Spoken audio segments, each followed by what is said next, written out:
so we can bring it around. So don't you worry about that.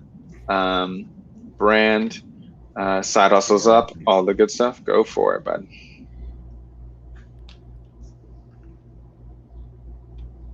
Aren't you hosting? I am. We're live. Hi, everybody. This is how you start a show correctly. Damn. You think that you are just hanging out, you funny. pick your nose or something of that nature, Yeah. and you get it going. We are playing Side Hustle Live today. I'm here with my co-hosts, as always, and co-partners, Tim Palladino and Darby Rollins. Hey, boys. How you guys doing? Doing great. Well, how are awesome. You doing, Tim?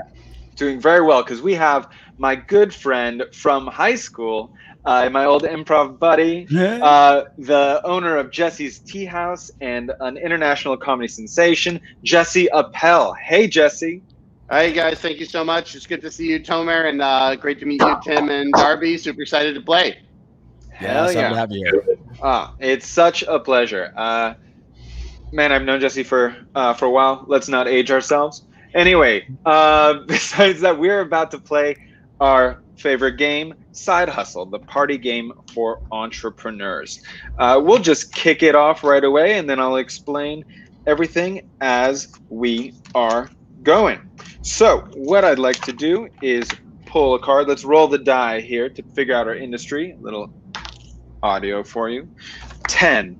10 puts us in home goods category, and we are going to go with, interestingly, retrotude.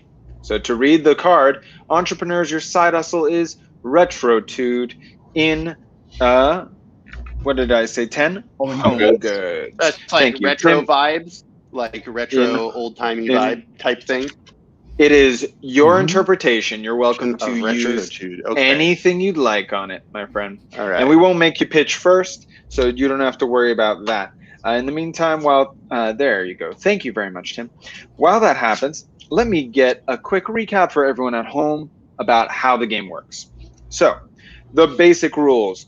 One of us starts as the investor, and we draw the business card and roll the industry die. That gives us the parameters for that round. From there, we have to brainstorm. The entrepreneurs will take time to do so, and they have to individually come up with what their version of that thing is. So what's their retrotude in home goods? Then they take turns to pitch me, the investor, the shark, if you will, or the unicorn. And from there, I will hand out the funny or fundable card, the glorious ones. If I could make them glow with a giant aura, I would right now. That is essentially how this game is played. At home, you can buy this lovely game and play with your friends and family. It makes an awesome game night. It's on Amazon right now, and it works for all ages. Now, boys, you've had a minute there to sit and think about what you would pitch. Let's ask our local experts. Tim and Darby, you ready to go?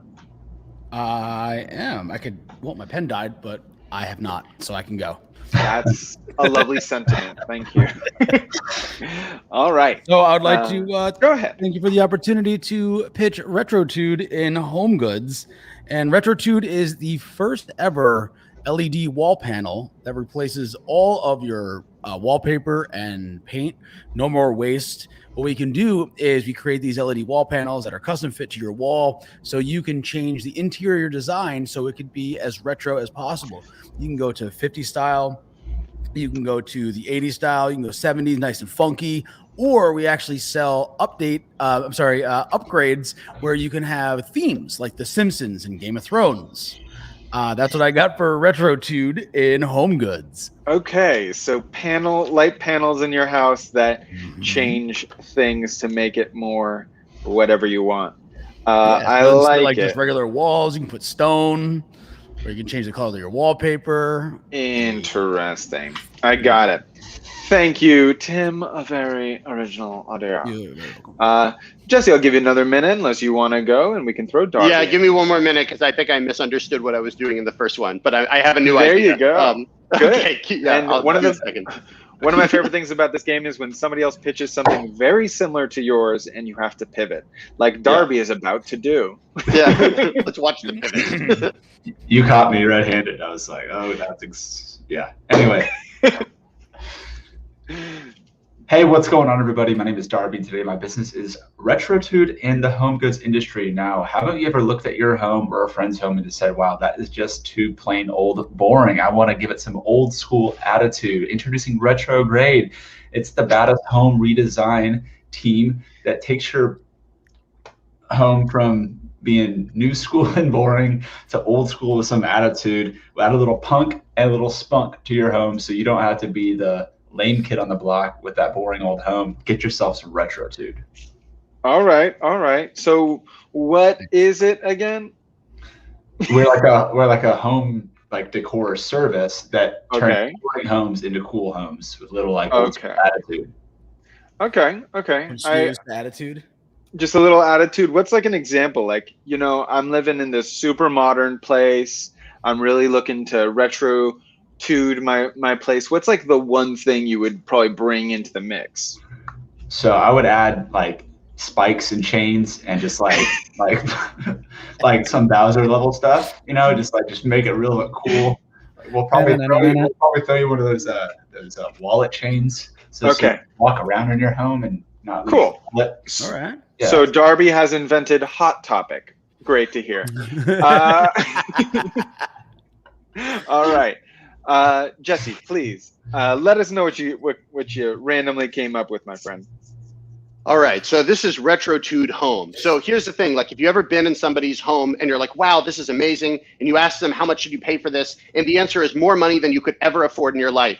You have that attitude. The only thing you can do is you got to go retro with your home. So that's why I've started Retrotude. It is a new media and real estate startup to move people into cave homes and take pictures and make video about the amazing retro life you can live literally in a cave. No electricity, that's totally fine. We got solar panels. As long as you're live streaming it, it's gonna look really cool. And the best part is you get to give up on all the expectations that everybody else had for you because you've got your own attitude, the Retrotude Home Edition.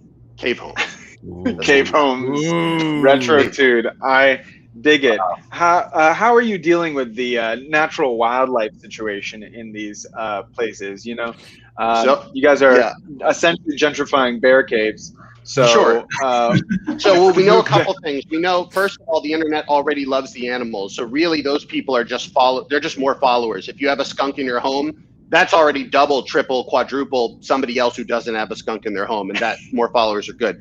And secondly, we know that the internet and technology loves gentrification. So even though you're taking over their homes, really that's what the internet does well. So we're just moving that along in as much as we can. That is excellent and amazing. Great. So now as the investor, I have these fantastic cards that I get to hand out. Let's recap real quick. Tim gave us essentially adjustable home decor, lights, wallpaper for you so you can make it as Game of Thrones dungeony as you want. And Darby created Hot Topic again, which is delightful. With a twist. Right, with a twist. More chain wallets. And Jesse, basically, bring it back. Cave life is the most retro. That's super retro. It's so incredible. Like if you're seeing people wearing like 50s attire, those guys do not have it right. Exactly. Like literally 50s, 0050. Yeah. 50s. That's where we're That's exactly right. And I would like to give both of these to Jesse because that is hilarious to me. Jesse, I'm going to hand it out. Boop. There it goes right there. I got it over here. Good work, Jesse. Good work. There you go. Jesse, nicely done. Now, what we'd love to do is, Jesse, would you like to be the investor for us now? Sure. I'd love to. Fantastic. And so I'm going to virtually roll your dice.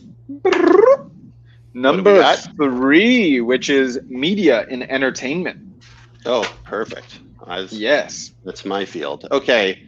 Media and entertainment. Yes. And then what? And then our topic card is side hustle is Scrappy Cats. Oh my God.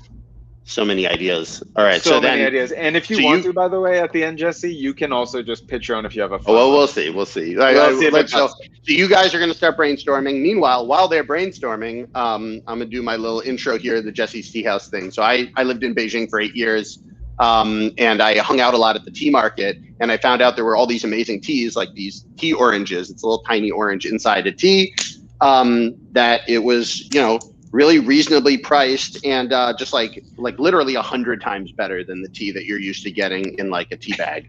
And so these oranges, take a look. It's like tea in the orange. Cool. And I'm just going to be making this obsessively for the rest of the show, because normally this is what I'd be doing anyway. It's just sitting here and making tea.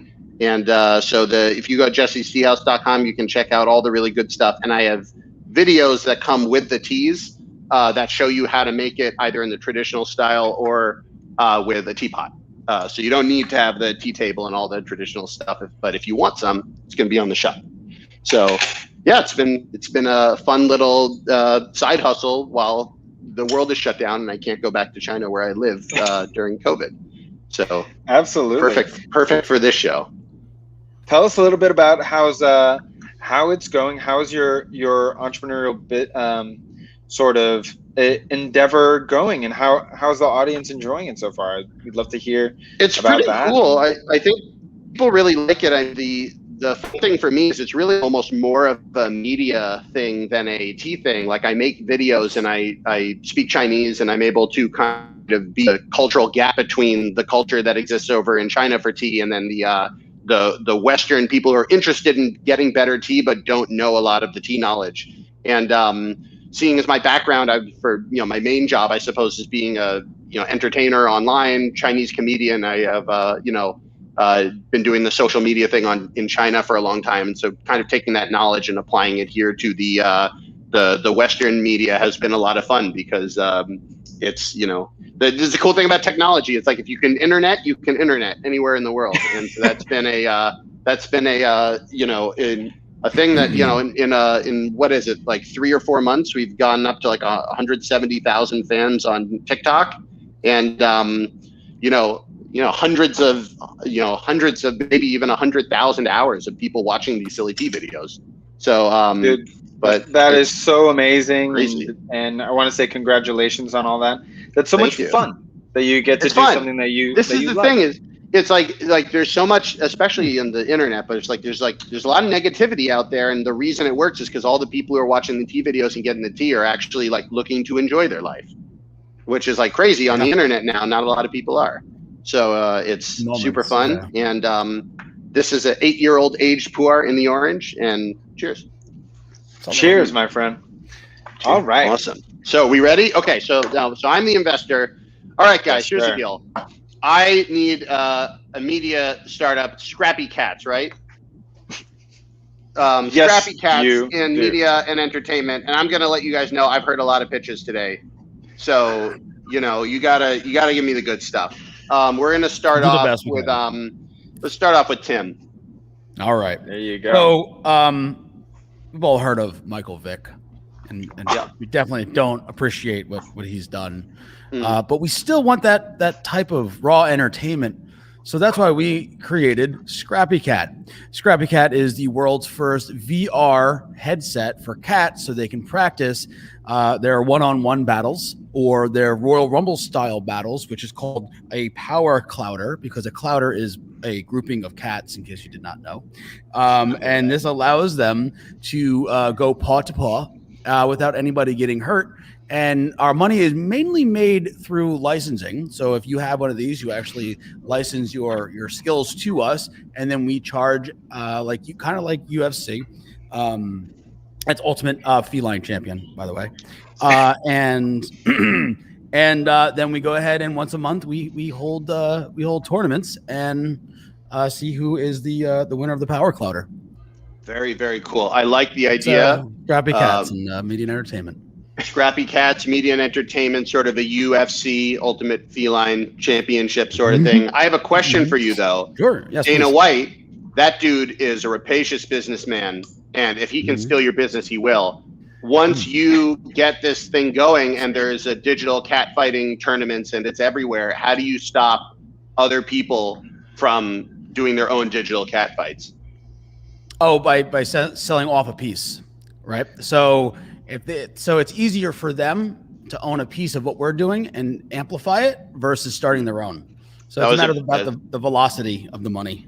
Very good answer. And cat velocity is very high. Very good. Okay, excellent. We always land on our feet. We're going to go up to the next, and then I don't have the name on here. It was Darren? Darby? Darby. Okay, I was looking over here. Darby, like the football team. Okay, very good. Darby, give us your pitch, Scrappy Cats. You got it. My pitch is Scrappy Cats and Media Entertainment. But first, I want to ask you, have you ever watched the show BattleBots back in the day when these guys, they build these machines, they put them in a cage, they would go at it and destroy each other. It was intense entertainment. Great. I love it too. You have great taste in TV shows. Now, I want to introduce to you Scrappy Cats. Yes. The next wave in media entertainment. Think of it as BattleBots meets Transformers. We formed an exclusive partnership with Bobcat to actually take their used Bobcats, we're calling the Scrappy Cats, that they would have previously, taken away, scrapped for parts. We're licensing the right to work with them and their branding and their name to be the sole distribution source for our Scrappy Cats. We're putting together a world tournament with real live humans battling it to the death with Bobcats transformed into BattleBots. This is real life thrilling entertainment. Thunderdome. Almost like Death Race, except for these are just regular people that volunteer off the street. The internet's a crazy place. People will put themselves out there for a lot of fame, a lot of clout, but they get just that. Their followers and counts increase dramatically on here. Whether you live or die, they leave a legacy, and that's what's most important to us here at Scrappy Cats. Live or die, leave a legacy. I like that. Very good. Okay, I just have one question for you, and that is for the environmentally aware audience. As you know, everybody loves environment now, and I'm just looking at, as the blood and the oil seeps into the ground, you're going to have people saying you're contaminating the water, you're contaminating the earth. Do you have a PR plan for that, or what are we going to do once we have all that blood and motor oil in the ground? The blood is a different topic. There's regulations, that we're working with, the FTC. That's fairly straightforward. Other places, yeah. The blood is, but that's an interesting point you bring about the motor, the oil. We don't actually use that. So the really unique thing that I'm not supposed to say here, but I'm really desperate for a partner, and I think you're the right partner. So I'm gonna throw my NDA out the window and say that Elon Musk has personally invested into our company as well, and all of our transformed Bobcats are now all electric. All electric. All right. Very cool. Well, I think that definitely Elon would be looking to do this, take it to Mars. As soon as we get it going here on Earth, you have a whole nother planet to go and fight on. So that's very exciting stuff. All right. And let's go to Tomer for the last pitch. Here we go. All right. So Tomer here with Scrappy Cats in media and entertainment. Now, with the fantastic wave of American Ninja Warrior, of Wipeout, of holy moly, there is huge room for other competition shows for the common man or woman to go through an obstacle course. And what is more cumbersome than a bunch of Scrappy Cats? Ooh, we have thrown a ton of catnip onto these people, and they have to run through a gauntlet. There will be injuries, there will be scratches, there will be arms that are removed. We have a picture. Oh, look at this. Gold. Scrappy Cats, everyone's a winner. Don't you be feline great today? Very good. I love it. I think that you're right to go with the mass media approach. There's a reason it's big. Makes a lot of money. I have a couple questions. I'm surprised. First question is, do you have any, sort of medical company sponsors or suture companies or, gauze companies, somebody else to come in and sponsor this? Absolutely. Have you ever heard of Band-Aid? Well, they are very much on board, as is the Lifeguard Association of America, because there will be water, and that'll probably be the only escape for people, because we all know how cats are about water. But unfortunately, we're debating with Scrappy Sharks as an additional piece there, where the water will also have sharks, so you have to kind of pick your battle. You know what I mean? Especially once you're all bloodied up. Yes, but yeah. Good. And then other questions. Scrappy cats, very dangerous to say the lower body, but I think that I'm just envisioning a lot of downward camera angles, and it's not going to look great. Do you have any way of getting wounds higher up on the body? Yes. So part of this obstacle course is, have you ever seen like a cat hotel where there are all these sort of obstacles and runways along the walls? That's part of it.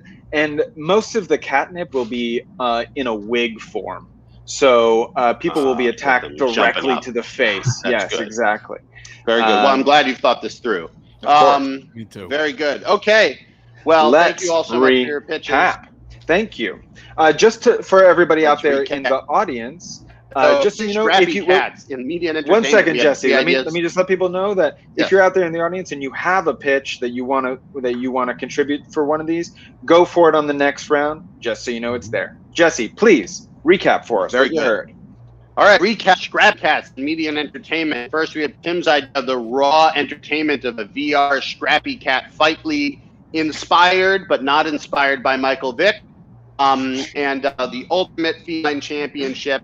All fighting, all cats, all virtual, all the time. Next, we have Darby's Battle Bots. So it's kind of like the Battle Bots, but those were too small. We're using the real giant Bobcat construction equipment in order to create fights to the death, live or die, leave a legacy. And we even have Elon Musk in as a potential future investor. And then for Tomer, we have Scrappy Cats, an obstacle course of scrappy cats that are filmed Ninja Warrior style as people with wigs full of catnip attempt to get through the course. Spoiler alert, they don't make it through the course. I think that there's definitely a lot of gas here in this one. I'm going to give the funny to Tomer, because I think that that's not only funny, but if that seems like something that actually would be on TV, which I actually appreciate. And I'm going to give the fundable card to Tim. I think that VR is going to be the next big thing. I think that VR and animals is going to be a big thing, and I think that being able to secretly watch animals attack each other from close distance but not actually get into legal trouble, there's a market there. So I think we're good. Fundable and funny. Very good pitches, guys. Very good. I'm very impressed. Thank you, Jesse, for being an awesome investor. All right, Darby, how would you like to run the next round for us before we get into that? I just realized I should get my computer charger, else we're going to be dead in 2 minutes. So we'll be right back. No worries. Why don't you do that while Darby gets set up? There we go.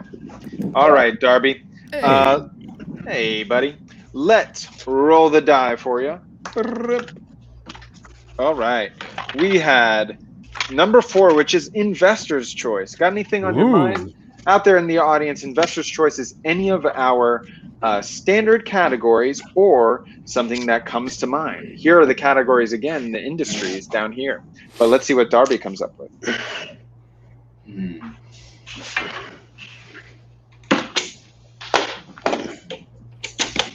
Darby, are you there? Yes. Oh, okay. I thought we'd all lost you for a moment, and my heart jumped a beat. I was just busy checking out the amazing graphic design work that was our rules. Beautiful, Darby. Let's cut to the chase, Joe. Let's cut to the chase. As an investor, the industry that I want is network marketing. Oh boy. Network marketing. Interesting. That's quite interesting because the card for this round is Magic Mattress. Oh boy. Let's keep it maybe PG or maybe PG-13. That's all good with me. So let's do Magic Mattress in network marketing. That's what's up there. All right. Darby, what do we have for a little? Yes, a little loud. Let's. What do we have for some side hustle news today? And why don't you remind people where they can find it? Jesse's got a fun audience who would love to play this at home. Absolutely. Anybody that is out there watching this right now at home, if this game looks like it's fun, it is. It's available on Amazon, and you can find out more information on the game at playsidehustle.com. Along that same very note, for everyone that does buy a game, you are part of the club, right? You're supporting us as a startup, as a company that's growing, that's experimenting with new marketing ideas for getting this game out there and getting people playing it all over the world. It's obviously something you can do online. We're showing you how to do it now. Yourself, get on Zoom, get some friends, set up a game of Side Hustle happy hour, maybe a productive play happy hour, brainstorm a little bit, get those creative juices flowing, and join us here live every week. Tuesday, 2 p.m. Central, and play along with us. We're going to continue streaming on more platforms as we continue to grow. We've got some really exciting news coming to you that's going to maybe accelerate a few things.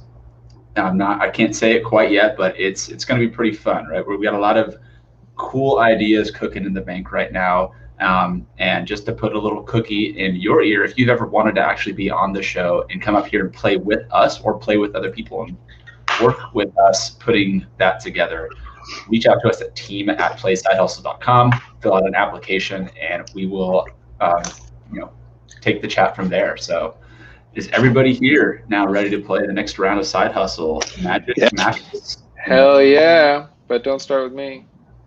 All right. All right. Jesse or Tim? Jesse. Yep, I'm go for it, buddy. My first. Okay, so here's the deal. We're in that network marketing, and it's a Magic Mattress. And here's the question I have for you. Everybody's got lots of people that they have sexy time with, right? You've got that network of people that you have your sexy time with. But there's a problem because after the sexy time, what about the rest of the time? You're stuck in this mattress where you have all of the mattress problems. You got the clammy sweat. You've got the arm, either your arm's under them, but then it's getting crushed to death by the weight of your partner. You've got to get in and out of the bed, especially if you're going to run to your next networking meeting with another person for another sexy time. So that's why we have the Magic Mattress. And the magic is it's actually just a really good mattress that you can actually get some sleep on, because the sexy time sleep is never good. You have all of those issues. And honestly, it would just be like legit magic if I could actually get some sleep after doing the sexy time, because it's rough, man. Like so sweaty. I overheat. I'm done. I'm done. Which is also what you said at the end of sexy time. Exactly. So the Magic Mattress, our slogan, there's sexy time, and then there's the rest of the time.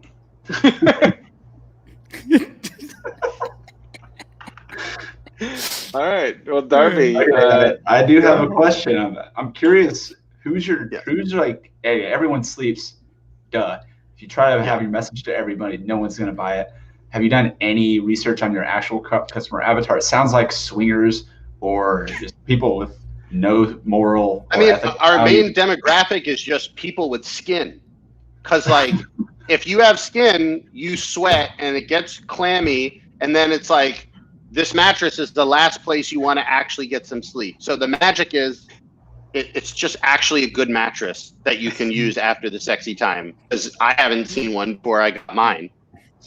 So your biggest problem you're solving is that you're like absorbing the sweat to where it doesn't bother me to keep me asleep. It just works. It's magic. Okay. If I told you what the magic was, if you come on as an investor, I could maybe explain a little bit more about the magic, but essentially it's magic. It's very high end technology, or maybe it isn't, because it's magic. Yeah, that's a good point. I can see why you named your business Wizardry. Yeah, sure. Wizardry. All right. Tim, you got yourself something? Well, we at Magic Mattress in the network marketing industry are taking Cuddle Puddles to the next level. Snuggle Puddles to the next level. That's a tough one. We call this the social snuggle. What we do is we set up magic mattresses all over the area that we're at, wherever the event is held, and you get to embrace lovingly the people that you're learning about their business. So it's basically speed dating for snuggling business owners. Magic Mattress in network marketing. Interesting. Very. Speed dating for what? Yeah, so it's speed dating for snuggling business owners. Snuggling business owners. Yeah. Yeah. I mean, I personally am an 8-time US snuggling champ. So okay. I endorsed my own company. That's how I came up with this. I had no more room on my neck for gold snuggle necklaces or medals rather. Okay. So you're the Michael Phelps of snuggling. I am the Michael Phelps, and we eat about the same amount of calories. Interesting. Yep. Mm-hmm. Very good. Yeah, I don't have any other questions. And you don't need skin like the competition. Oh, okay. Well, that's actually a really good point. Why not? Because we're not skinists or whatever. So it seems like your target market is all epidermis matter. Mm-hmm. That's what we do. Yeah, you can identify as foxkin. It doesn't matter. We're a one. Yeah. You're solid. You're all inclusive. You just have to be a business owner. Yeah. All right. And like to snuggle. So all right. Yeah. Cool. Well, snuggle buddies for life. Before I get started, we have a few fun comments from YouTube. We got DJ Benny, SBOs. It's all about snuggling business owners. Yes, but Maurice over at Facebook has his own pitch. Okay. You know what? You're the guest, Jesse. Would you feel comfortable reading this out loud? Sure, Maurice. I'm going to get this sold for you, and then I want 15%. Magic Mattress is the business networking event that allows you to meet potential investors or co-founders and lay in bed with them. We are relaxed while laying down, and we get that pillow talk, which could lead to great investment or a great business. That's Maurice's idea for Magic Mattress. Talk. Solid. I like solid it. Concise. I like it. Maurice coming in hot. It's good Indeed. stuff. Let's see what I got. Okay. Magic Mattress Magic Mattress in network marketing. Do you ever feel like there aren't enough hours in the day? You ever feel like, hey, man, I love multitasking? Well, so do I. And do you ever feel like, hey, sleep's a waste of time? Well, no longer. With Magic Mattress, you will network in your dreams, because Magic Mattress is literally a magic mattress that allows you to connect with other magic mattresses whilst you sleep. So you will be able to network in your dreams in amazing locations. Ever wanted to be on your own private island? Well, guess what? Now you can. It's essentially like a VR world that you can be anywhere, but it's your dreams. So Magic Mattress, make your next dream profitable. Very good. Yeah, nailed it.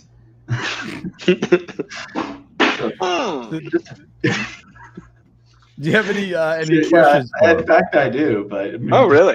About your celebration. Sure. I don't know what's so distracting about it. So, yeah, I see a theme in all of these pitches here, and so I'm just trying to figure out: did you come up with this idea on a Magic Mattress? Of course, I did. Me and my co-investors, who I met on other magic mattresses, and they're from all across the world. I don't know if you know this, but the internet can connect people from other places. I know, it's amazing considering the way we're talking like this face to face. Well, what does the internet do? Hold on, I missed that. It connects things between mattresses. Other snuggling business owners. I gotta give it. We got some good ideas in the crowd too. We need to come up with a designated. All right.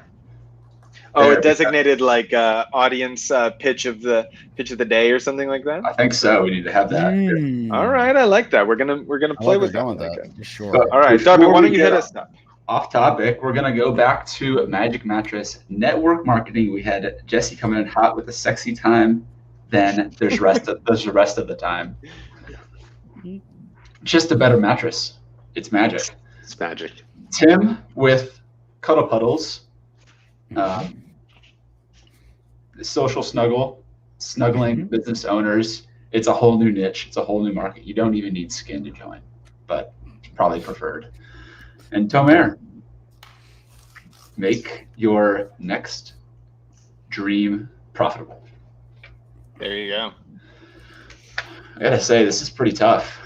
Hell yeah, it is. But I gotta give it to Tim for the funny. The Cuddle Puddles on the go. I think there's opportunity on the fundable side, Tomer, to connect these small business, snuggling business owners. All right, Yep. hear me out. On the fundable side, I'd like to propose that we combine the two ideas, because then everyone that's in a Cuddle Puddle with Magic Mattress on Tim's side of the vertical will then start making more money. It's true. And then we can invest back in those ideas. Sounds good. Let me just quickly rip this in half, and I'll do that for you. Boom. All right. Well done.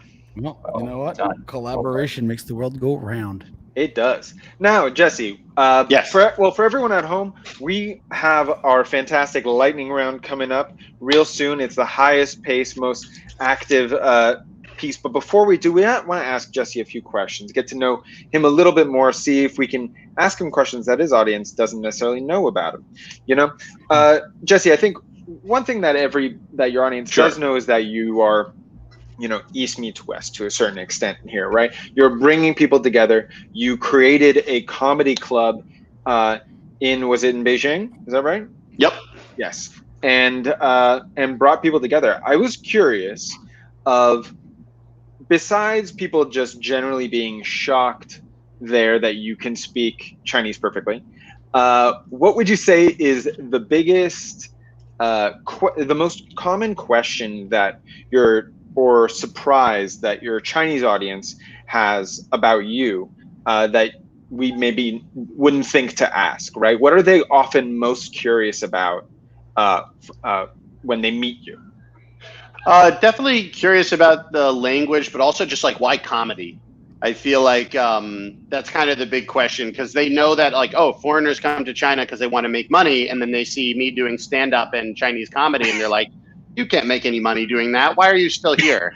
And every year that I keep working at it, they get more confused that I'm not. They're like, why stay in an industry that you don't make money?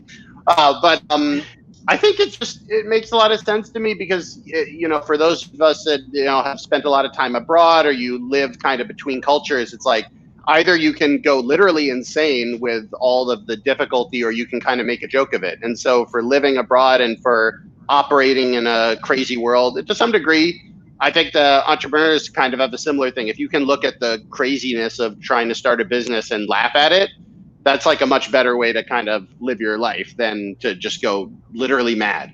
So yeah, I'd say that's probably the question that people ask you, you know, why comedy? And half of the answer is it's a great way to live when you're abroad. And half the answer is, as Tom knows, I've been doing comedy since I was like 14 or whatever. We were in the improv together, spontaneous generation, Newton North High School. That's the best. Still the best. Still the best. That's fantastic. I think then from, you know, both sides of the ocean, I think people would be curious about, what do you often miss the most now? It seems to me like it may have been tea, and you are literally solving that problem for yourself. Yeah, the tea I actually have enough of. Well, now starting that business, sure. But I'm curious, you know, what else maybe culturally, or from the life that you live there, what you might be missing the most, besides obviously like your friends and that, but just sort of from a day-to-day life perspective, what's the biggest difference? I think that one of the most fun things about living in China was that every day was very interesting. It was never boring. There was always too much going on, and the people in China are in a very hustle mind state. Like you can call up friends and be like, hey, I have this idea to do this thing. Can we pull it together? And then they'll be, oh, I know a bar owner who's got an open night on their stage on Tuesdays, and like, let's just throw it up there and put up a couple things on the internet, and like just stuff moves. And here in the States, I feel like in the entrepreneurship community, it's a little bit like that. But in like, in the suburbs of Boston, it's like, you don't have as much of that energy anymore. And so I miss that kind of like go out and make it energy.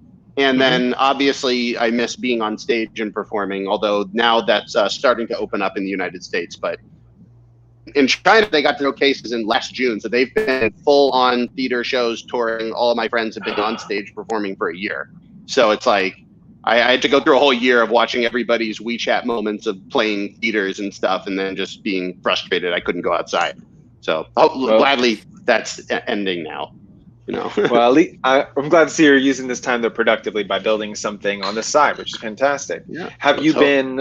Are you still writing comedy during this period? Does that happen? Yeah, I've been still doing comedy, although it's taken a little bit less time than back before the tea company, because I didn't expect the tea company would kind of get so fast, so quick. So I'm actually kind of looking to hire, I'm trying to figure out if I can find a way to hire somebody who can help me with both the tea and the comedy. It seems like a little bit of a disparate skill set, but on the other hand, they're both fundamentally new media companies that just sell different things. So a lot of the skill set involved in making them work is not all that different. So the comedy stuff hopefully will continue to develop. And now that the theaters are back open in the United States, I can actually do things like go and sell tickets to a show and like try to get going. So there are more options now that the pandemic is ending.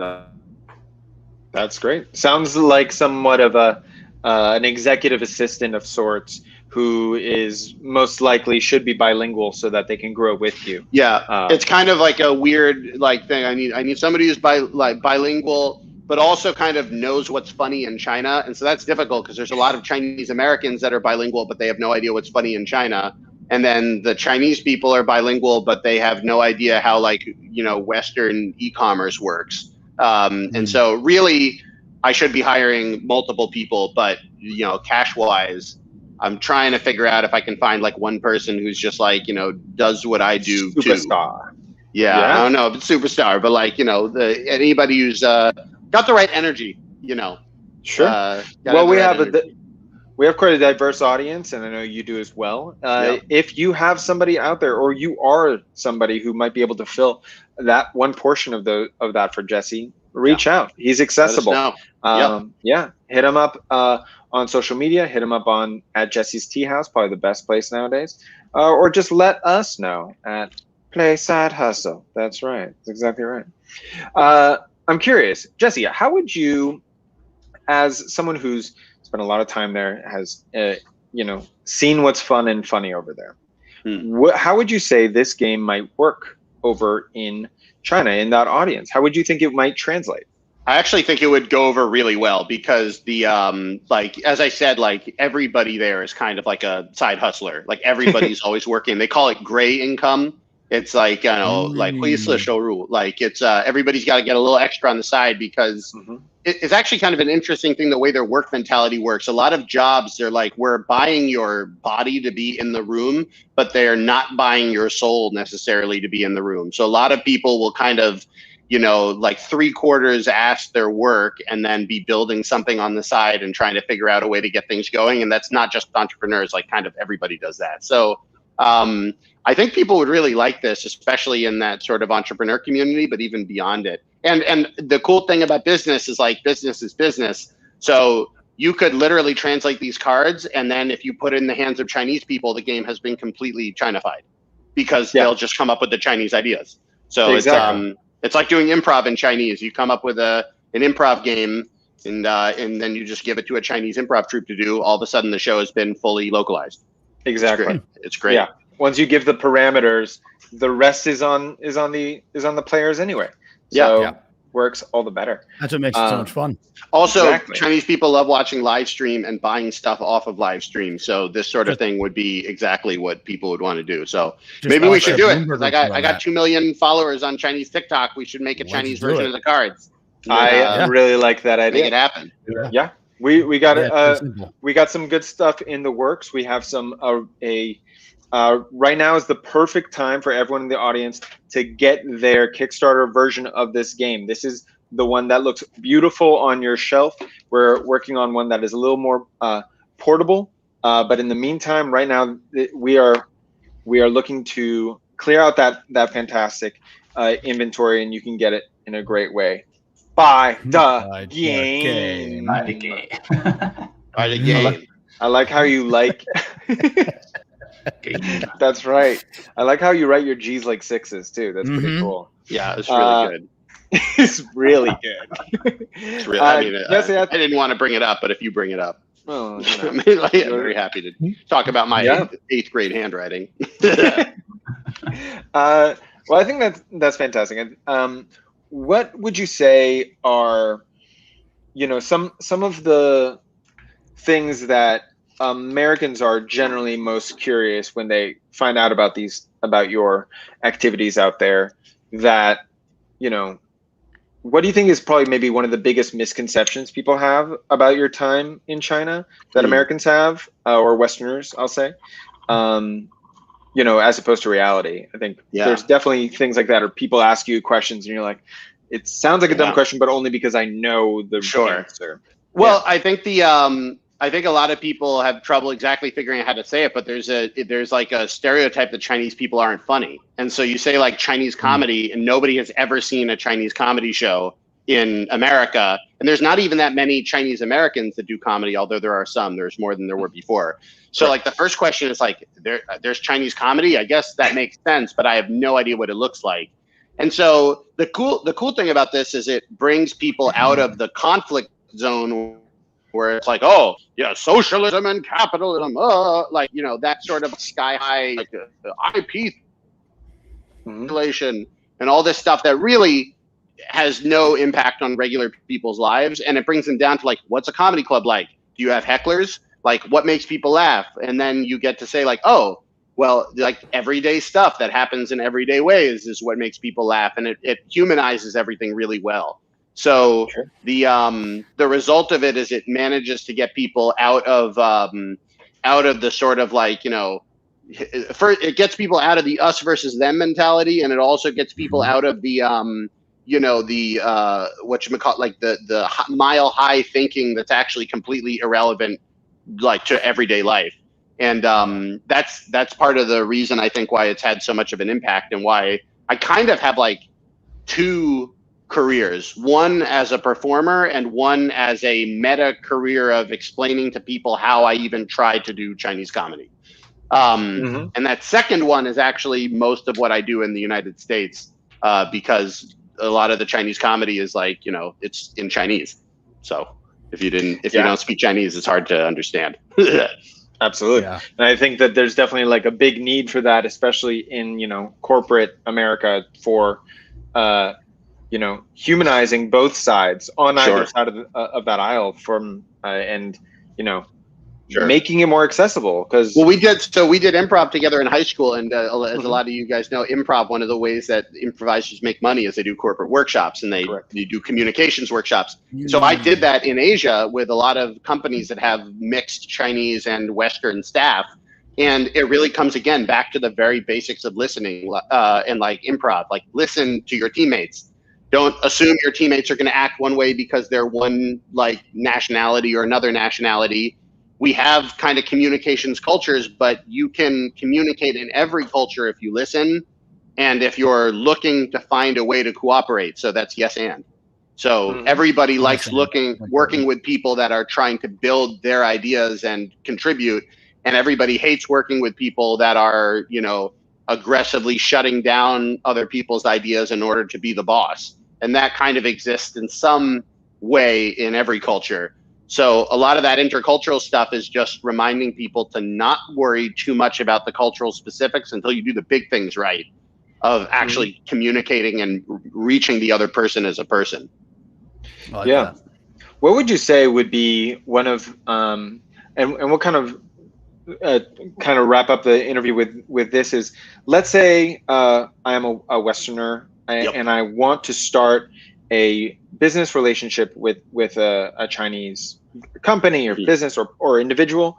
What would you say is the best gesture that would go the furthest in order to endear myself to them as an equal, as a mutual partner, as a way to start the relationship off on a good foot? Is there some places it's like, hey, I know your company very well and I'd like to compliment you on that, or here's a physical gift, or here's some places and cultures are much more family specific, Sure, etc. Is there a sort of a big lever that you kind of recommend more? Well, I think if you have a way of creating a personal relationship with the people in the cooperation, that's great. Like, find out if there's anything you can do for them. Like, a lot of people, like even, Chinese people are like, oh, the iPhones are cheaper here. If you're saying like, hey, I'm going to be coming over on this trip, is there anything I can bring in my suitcase, like iPads or stuff like that? I mean, ideally you can give it as a gift. But even if it's not, it's just sort of like a thing a friend would do. It's just like, hey, I'm coming over. Is there anything you need? If it's cheap, just get it for them. Just give it as a gift. If it's expensive, you can figure it out. But that's one way to do it. And then the other thing is, I think, trying to figure out what would be a good thing to give them, whether it's in a business relationship or as a gift. Like, what do they really need? Because a lot of times, a lot of times we have our ideas of what they need, but then they have their ideas of what they need. And so if you give them what they think they want, in some ways, that's all you can do. It takes a deeper relationship in any relationship to convince them that the thing you think they want is actually what they want.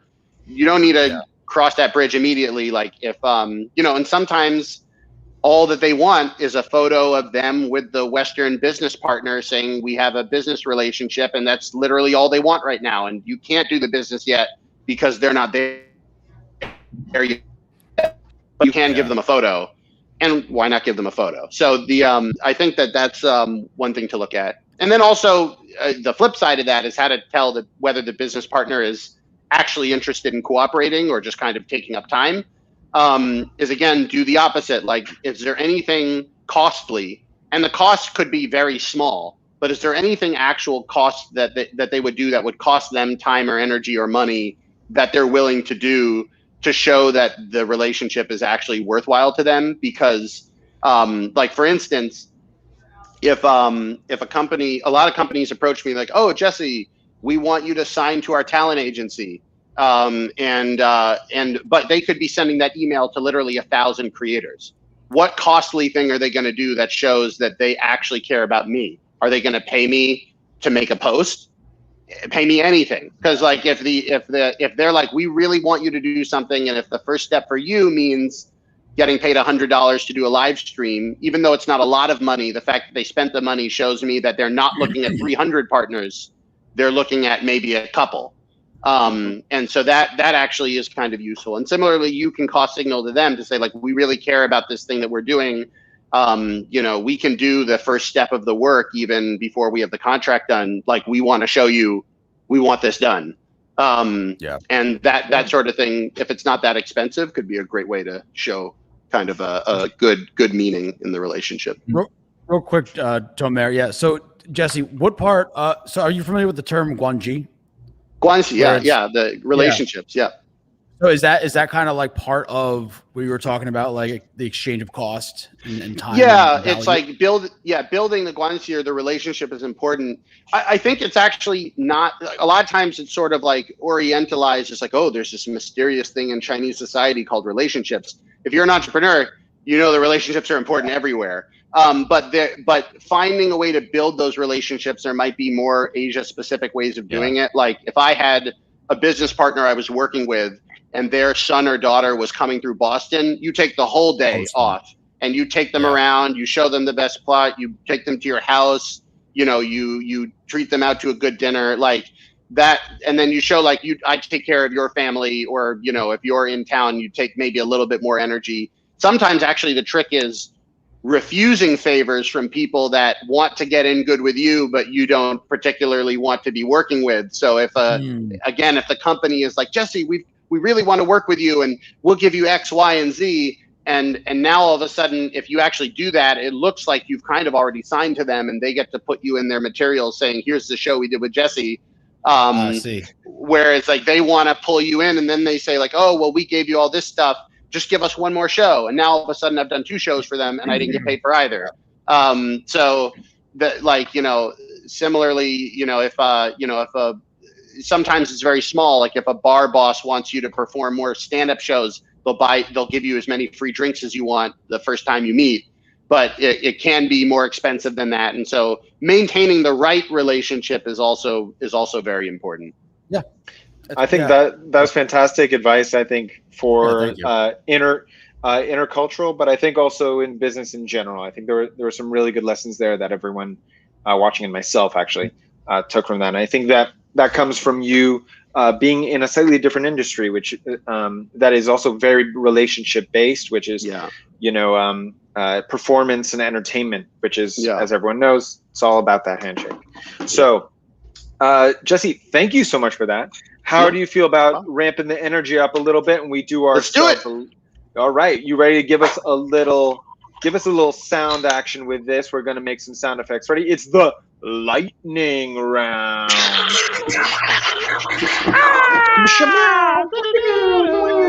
No.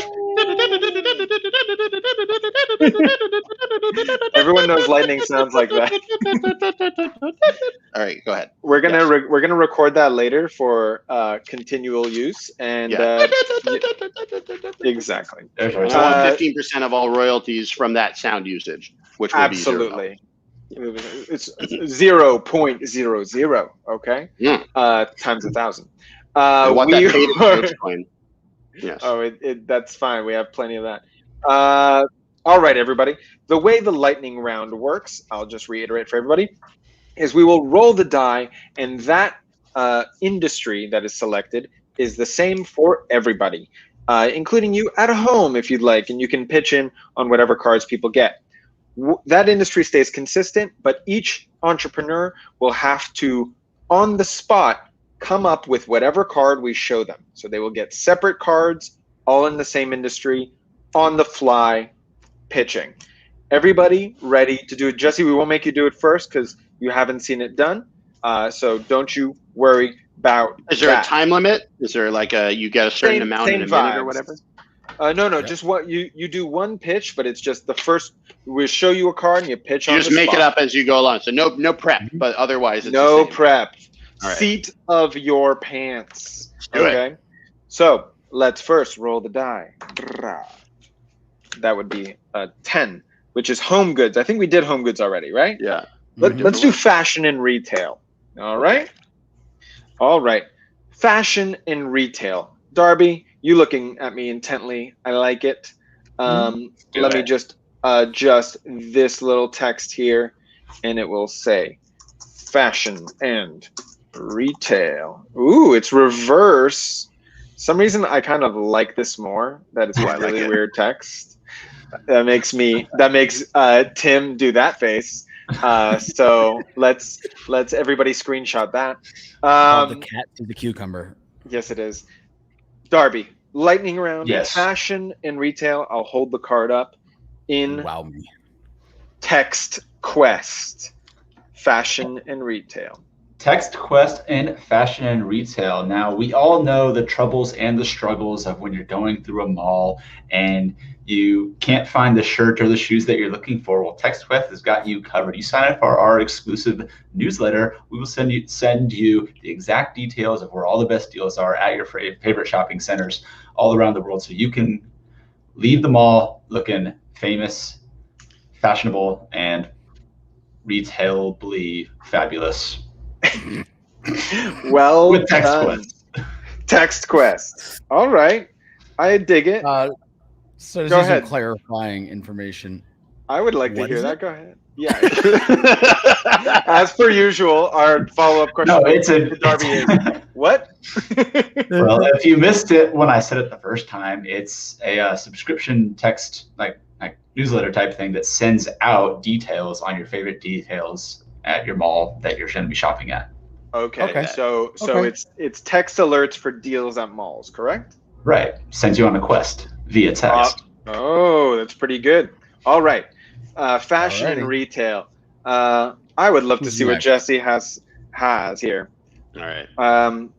Jesse, fashion and retail, Helio. Okay, very good. So here's the thing about fashion and retail is that right now it's at a very low point, okay? And it's at a low point because we have all these heavy fabrics and nobody really wants to wear that stuff. It's summer, right?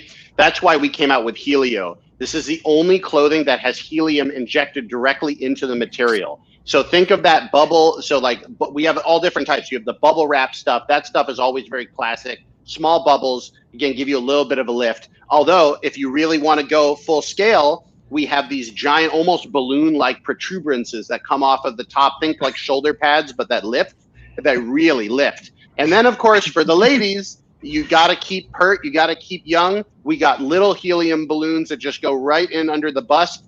It's like a push-up bra, but you literally will feel like you're wearing nothing because helium weighs next to nothing.